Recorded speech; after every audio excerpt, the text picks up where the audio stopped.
안녕하세요. 경기도 수원에 사는 75세 김명환입니다. 저는 평생을 건축자재 유통 일을 했습니다. 30대 후반부터 시작해 60대까지 일했지요. 그 덕분에 지금은 제 손으로 직접 올린 상가 건물 한 채를 가지고 있습니다. 한 평 한 평 쌓아 올릴 때마다 아이들과 아내의 얼굴이 떠올라 더 열심히 일했어요. 그땐 정말 행복했습니다. 하지만 지금은 그 건물 주차장에서 있었던 일로 몸과 마음이 많이 힘이 듭니다. 사람들에게 무시당하고 억울함을 느낀 날 이후로 제 자신이 작아지는 기분이 들었습니다. 건물 주인인 제 앞에서 아무런 죄책감도 없이 행동하는 사람들을 보며 참 많이 울었습니다. 저의 이야기를 들으시고 따뜻한 위로와 격려 댓글로 부탁드립니다. 구독과 좋아요는 저에게 큰 힘이 됩니다. 오늘은 제가 소중하게 지켜온 건물에서 벌어진 가슴 아픈 일과 그로 인해 무너진 자존심, 그리고 가족들과의 갈등에 관한 이야기를 들려드리겠습니다. 제가 태어난 건 1949년 경기도 여주였습니다. 8식구가 방 2칸에 살았으니 숨쉴 틈조차 없었지요. 어릴 적부터 일을 도 맡았고 초등학교도 겨우 졸업했습니다. 서울로 올라와 막노동부터 시작했어요. 20살 무렵 성실한 성격을 좋게 봐주신 사장님 밑에서 건축 자재를 나르며 기술을 배웠습니다. 28살이 되던 해 지금은 세상을 떠난 아내를 만나 결혼했어요. 큰아들 준호가 태어나고 뒤이어 딸 예진이까지 얻으면서 저는 오직 가족만 보고 달렸습니다. 낮에는 자재를 옮기고 밤에는 계산기 두드리며 거래처를 챙겼지요. 그렇게 몇 년을 악착같이 살다 보니 작은 창고 하나를 임대해 제 이름으로 자재점을 열 수 있었습니다. 그게 제 인생의 전환점이었어요. 아내는 정말 현명하고 부지런한 사람이었습니다. 아이들 학교 도시락을 챙기고 저녁이면 가게까지 나와 매장을 정리했어요. 두 사람이 같이 일하니 저축도 빠르게 늘어났고 40대 후반엔 땅을 한 필지 살 수 있었습니다. 그 땅에 건물을 짓는 게 제 오랜 꿈이었지요. 5년 넘게 준비하고 은행 융자까지 끌어와 결국 제 이름으로 된 상가 건물을 올렸습니다. 2층짜리 건물이었고 1층엔 가게들이 들어서고 2층은 사무실로 임대됐습니다. 주차장도 넉넉하게 만들었어요. 입주자와 손님들을 위한 공간이니 늘 청결하게 유지하려고 애썼습니다. 그 시절이 제 인생에서 가장 빛났던 시간입니다. 건물 앞마당에 아이들이 뛰어놀고 아내는 웃으며 커피를 타왔지요. 주말이면 가족끼리 시장에 다녀오고 가끔 외식도 했어요. 어느 날 아들이 저에게 말했어요. 아버지, 저도 나중에 이런 건물 꼭 짓고 싶어요. 그 말이 얼마나 뿌듯했는지 모릅니다. 그 순간 저는 정말 성공한 가장이라 느꼈습니다. 그때까지만 해도 저는 이 건물이 제 삶의 자부심이자 가족을 위한 최고의 선물이라 믿었습니다. 하지만 그 자부심이 언젠가부터 외로움으로 바뀌기 시작했어요. 아내가 먼저 떠나고 나니 건물만 덩그러니 남았고 아이들은 각자의 삶에 바빠져 저를 찾는 일이 드물어졌습니다. 그래도 저는 하루에 한 번씩 주차장과 건물 주변을 돌며 이것저것 점검했지요. 그게 제 하루의 시작이자 유일한 낙이었습니다. 어쩌면 그 속에 저는 아직도 가족들과 함께하던 과거를 붙잡고 있었는지도 모르겠습니다. 변화의 조짐은 그날 주차장에서 있었던 사소한 말다툼에서 시작됐습니다. 그 일이 벌어지기 전까지는 아무도 저를 귀찮아하거나 피하지 않았거든요. 하지만 지금 돌이켜보면 이미 사람들의 시선은 조금씩 달라지고 있었던 것 같습니다.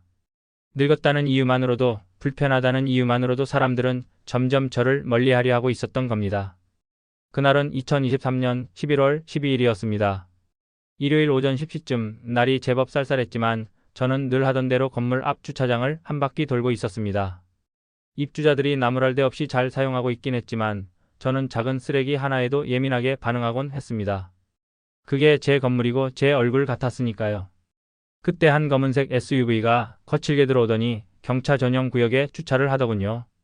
차에서 내린 젊은 남성은 이어폰을 낀 채 휴대폰을 들여다보며 무심히 걸어갔습니다. 저는 그 사람을 향해 조심스레 말했습니다. 여기 경차 전용입니다, 젊은이. 그 남자는 제 말을 듣고도 반응이 없더니 몇 걸음 걷다가 고개를 돌려 말했습니다. 아저씨가 뭔데요? 여기 관리인이세요? 그 순간 심장이 쿵 내려앉는 기분이었어요. 건물주입니다라고 말하고 싶었지만 목이 메어 나오지 않더군요. 결국 겨우 내뱉었습니다. 이 건물 주차장은 입주자와 손님을 위해 마련한 공간입니다. 정해진 곳에 주차하셔야죠. 그러자 그 남자가 비웃으며 말했습니다. 아저씨, 그런 건 관리자한테 얘기하세요. 주인 행세하지 마시고. 그 말이 끝나기 무섭게 옆 세탁소 주인이 밖으로 나왔습니다. 저를 보고 인사를 하긴 했지만 그 뒤에 나눈 대화가 저를 더 아프게 했습니다. 아, 사장님, 저분 또 나왔네요. 아, 네, 요즘 자주 오시더라고요. 뭐, 자기 건물이라고 계속 감시하는 것도 좀 불편하죠, 솔직히. 저는 두 사람의 말에 얼어붙었습니다. 마치 제가 불청객이라도 된 듯한 분위기였습니다. 말없이 돌아서려는데 세탁소 주인이 제게 말했습니다. 아버님, 너무 자주 오시면 다른 세입자들 불편해 하실 수 있어요. 요즘 손님들도 그러시더라고요. 분위기 좀 무섭다고. 저는 아무 말도 하지 못한 채 주차장을 빠져나왔습니다. 뒤에서는 SUV 남자가 말했습니다. 늙으면 조용히 좀 계세지 진짜. 그날 집에 돌아와 소파에 앉자마자 눈물이 왈칵 쏟아졌습니다. 가슴이 미어지는 것 같았습니다. 아내가 있었다면 이 이야기를 누구보다 따뜻하게 들어줬을 텐데 지금은 그 어떤 위로도 없다는 생각에 멍하니 앉아 있을 수밖에 없었습니다. 며칠 후 아들이 전화해 왔습니다. 아버지, 세탁소 사장님이 전화 왔어요. 아버지가 계속 주차장 돌아다니신다고요. 아버지 체면도 있고 좀 자제하시면 안 돼요. 그 말에 저는 참을 수 없어 말했습니다. 체면? 이 건물 내가 지었어. 너희 대학 등록금도 이 건물 덕분이야. 그걸 아는 놈이 왜 그런 말을 해? 그러자 아들은 말끝을 흐리며 이야기했습니다. 그건 아는데요. 요즘 세상은 그래요. 건물주라고 막 간섭하면 안 좋아 보여요. 사람들이. 그 말을 듣는 순간 제 존재 자체가 불편한 노인이 된 기분이었습니다. 분노가 치밀어 올랐습니다. 내가 만든 건물에서, 내가 만든 공간에서 이제는 조용히 있어야 하는 사람이라니. 그 이후로는 일부러 건물 근처에도 가지 않게 되었습니다. 사람들의 눈길이 두려워서가 아니라 내가 그렇게 취급받는 것이 너무도 자존심 상해서였습니다. 그날 이후 저는 매일 아침 건물 쪽을 바라보며 한숨만 쉬었습니다. 사람이 가장 서러운 건 자기가 만든 공간에서 밀려나는 기분 아닐까요?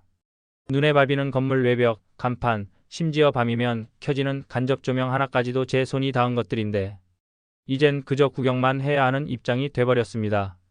며칠 후 이번엔 딸 예진이가 전화를 해왔습니다. 아빠, 아까 오빠랑 통화했어요. 건물에서 무슨 일 있으셨어요? 응, 그냥 좀 마음 상하는 일이 있었어. 아빠가 자꾸 나가 계시면 사람들이 이상하게 볼 수 있어요. 그게 무슨 소리야? 내가 만든 건물인데.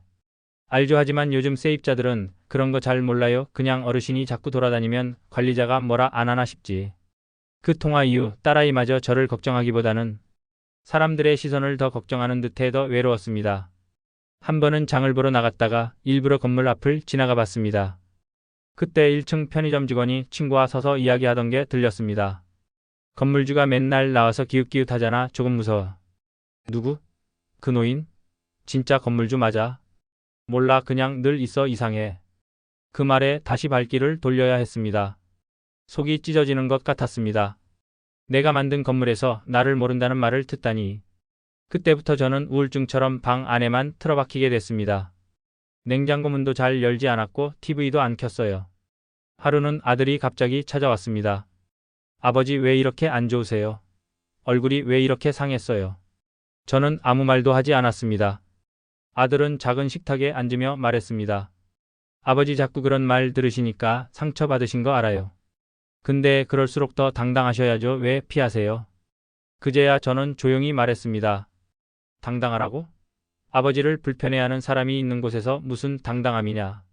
세입자들이 불편하다고, 손님들이 이상하다고, 너희들도 내가 부끄럽다고 생각하잖아. 아들은 말없이 저를 바라보았습니다. 그때 처음으로 저는 울음을 참지 않고 말했습니다. 내가 얼마나 이 건물 하나 지으려고 살을 깎았는데 이제 와서 내가 거기 있으면 안 되는 존재가 됐다고?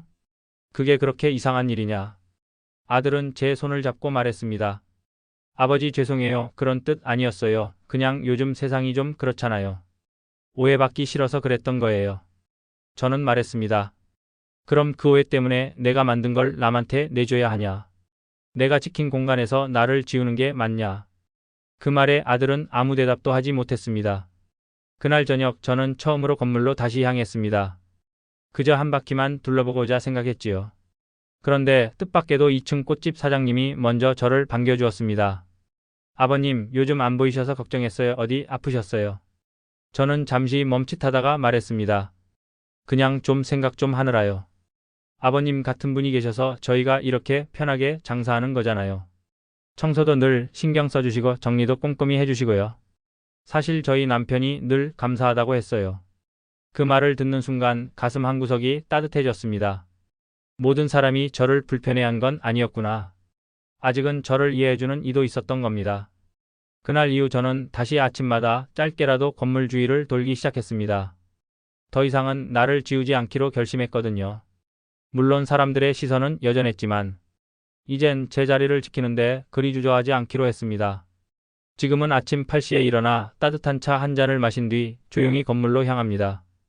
예전처럼 주차장을 꼼꼼히 돌아보거나 직접 청소하진 않아요. 그저 먼지가 쌓인 구석을 한번 바라보고 불 켜진 가게를 보며 안부를 느낍니다. 제 손때 묻은 계단 난간을 따라 올라가며 내가 여전히 여기에 살아있음을 확인하는 거죠. 사람들은 여전히 저를 불편해할지도 모릅니다. 하지만 이제는 그런 시선을 억지로 바꾸려 들지 않습니다. 그저 제가 지켜온 공간, 그리고 제 인생이 녹아든 이 건물과의 시간을 온전히 받아들이기로 했어요. 아들 준호도 가끔은 식사를 함께하며 말하곤 합니다. 아버지, 예전보다 얼굴이 좋아지셨어요. 이젠 괜찮으신 거죠? 그럴 때면 저는 웃으며 말합니다. 사람 마음이란 게 참 묘하더라. 혼자 속상할 땐 다 원망스럽더니 시간이 지나면 오히려 그게 또 고맙게 느껴져.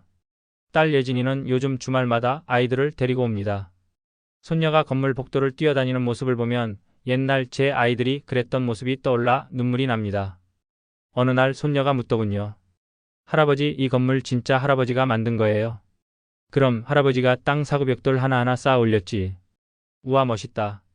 그 말을 듣는 순간 저는 비로소 제 삶을 인정받은 것 같았습니다. 세상 사람들 모두에게 이해받을 순 없지만 내 가족에게, 나를 아는 몇 사람에게만이라도 의미 있는 존재가 되는 것. 그게 제가 노년을 살아가는 힘이 되어 주었습니다.